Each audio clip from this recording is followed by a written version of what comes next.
ফামান কানা ইয়ারজু লিকা রাব্বিহি ফালইয়ামাল আমালান সালিহান ওয়া লা ইউশরিক বিইবাদাতি রাব্বি আহাদা।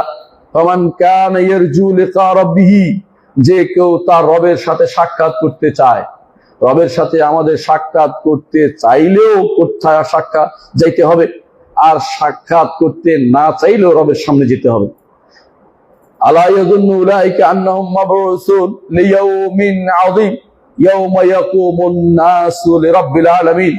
রব্বুল আলামিনের সামনে যাওয়া ছাড়া কোনো গত্যন্তর নেই।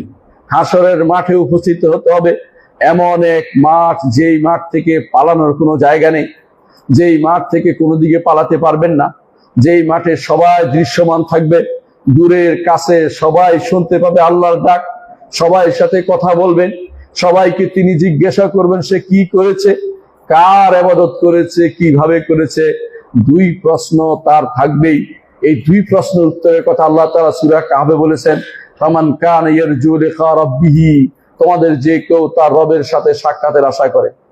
সাক্ষাতের আশা করে ওই ব্যক্তি, যে ব্যক্তি ওখানের কাজটা করেছে।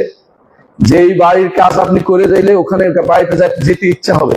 আর যদি ওই বাড়ির কাজ না করে যান, ওইটা যদি বিরান ঘর করে রাখেন, তাহলে সেখানে যাওয়ার চিন্তাও আপনার আসবে না। আপনি যদি কোনো মনে করেন আমি কিছু জিনিস পাঠিয়েছি সেখানে গিয়ে ভোগ করব, তাহলে আপনার যেতে ইচ্ছা হবে।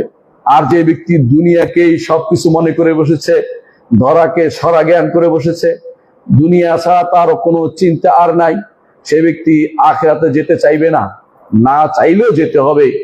যদি আল্লাহ তাআলা পছন্দ, যে ব্যক্তি যাওয়া পছন্দ করেন, হাদিসে রাসূলুল্লাহ সাল্লাল্লাহু আলাইহি ওয়াসাল্লাম বলেছেন, মান আহাব্বা লিকা আল্লাহ আহাব্বাল্লাহু লিকা। যে কেউ আল্লাহর সাথে সাক্ষাৎকে পছন্দ করে, আল্লাহ তাআলা তার সাক্ষাৎ পছন্দ করেন। ওমান কারিহা লিকা আল্লাহ কারিহাল্লাহু লিকা। যে কেউ পছন্দ করে না, আল্লাহ তার সাথে সাক্ষাৎ পছন্দ করেন না, কিন্তু সাক্ষাৎ হতেই হবে, তার দেখা হবে, হাসরের মাঠে তার সাথে কথা হবে, তার বিচার হবে, তাকে ছেড়ে দেওয়া হবে না, তাকে ছেড়ে দেওয়া হবে না। চিন্তা করে দেখুন, মুহাম্মদুর রাসূলুল্লাহ সাল্লাল্লাহু আলাইহি ওয়াসাল্লাম, তাকে অপশন দেয়া হয়েছে, খেয়াল দেয়া হয়েছে, দুনিয়াতে থাকবেন না যাবেন।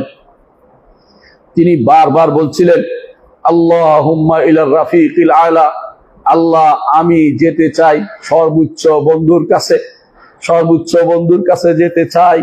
আমি দুনিয়াতে থাকতে চাই না, কারণ তারা আখিরাতকে নির্মাণ করেছেন, এই জন্য দুনিয়াতে থাকাকে পছন্দ করেননি।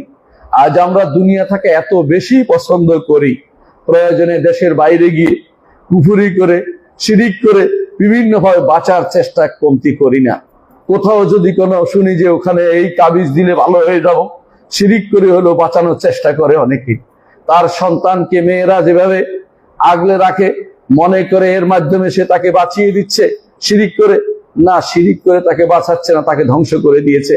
তার জীবনের নিজের জীবন ধ্বংস করেছে, আরেকজনের জীবনকে ধ্বংস করার পয়তারা করছে। এই জন্য আল্লাহর সাথে সাক্ষাৎ করতে হলে দুটা জিনিস লাগবে। এক নম্বর হচ্ছে একমাত্র ইবাদত আল্লাহর জন্য করতে হবে, আর একটা হচ্ছে মুহাম্মদুর রাসূলুল্লাহ সাল্লাল্লাহু আলাইহি ওয়াসাল্লামের আদর্শ মোতাবেক আমলে সালেহ করে যেতে হবে। সুতরাং আমাদেরকে যদি মুক্তি পেতে হয়, মুক্তি চান, যদি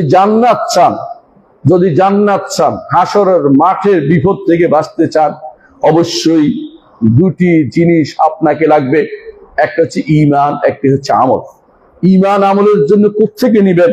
ঈমান আমল কোরআন এবং সুন্নাহ ছাড়াও কোথাও থেকে নেওয়া যায় না।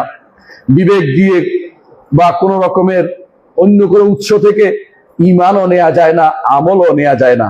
যারা অন্য কোনো উৎস খুলে দিয়েছে, নিজের জীবনকে ধ্বংস করে দিয়েছে, এই ধ্বংসাত্মক প্রবণতায় যারা পড়েছে, অনেকে বের হতে পারছে না।